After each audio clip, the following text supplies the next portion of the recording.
no MSG لكن waxay hayaan wadada MSM Suarez Griezmann Leo wixii laga filayay shalay sameeyeen isfahanka garoonka dhaxdiisa saddexda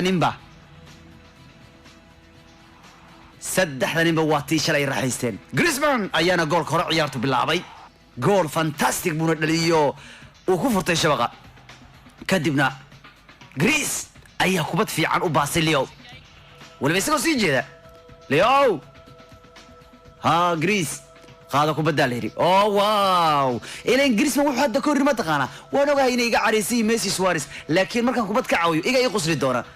Messi wax Griezmann Suarez wax badan gool ka caawiyo shalayna Messi uu ka caawiyo Messi kubadda sal loo siibo adag intuu qaatay gool qurux badan dhaliyay shalayo laba gool ciyaartu ka dhigay It comes to Griezmann, a little knock on from Griezmann and it's Leo Messi with Barca's second and in the end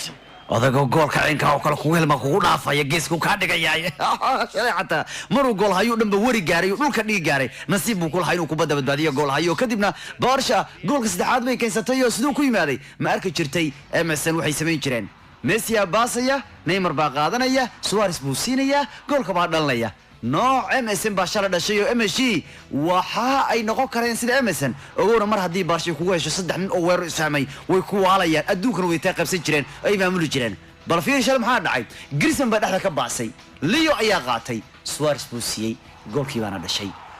men Greece men Leo men Suarez MSG markii ugu horeysay iyagoo isla ciyaaraya shalay gool laliyaan ifaalo fiican bay muujinayaan MSG inay noqon karaan MSG inay MSN oowi karaan marka Barca hogaanka Real sida waa lagala wareego hogaanka oo aan ooyay albaabka iyo xira saakay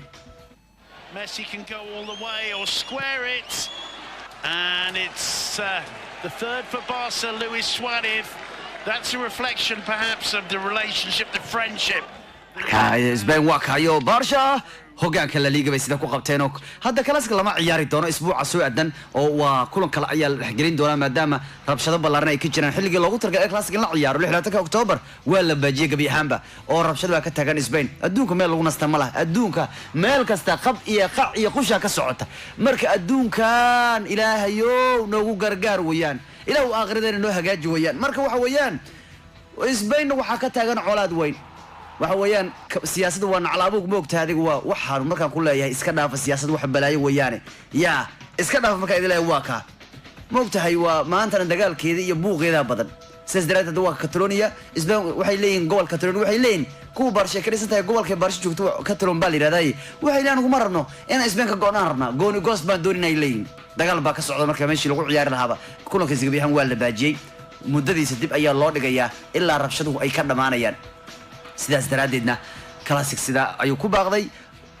December baa lagu wadaa in lagu dhawaaqo yaani in la ciyaaro isniinta ayaa la rajaynaya in lagu dhawaaqi doono goorta kulanka la ciyaarayo Barca 12 Real Madrid 18 Granada 17 Atletico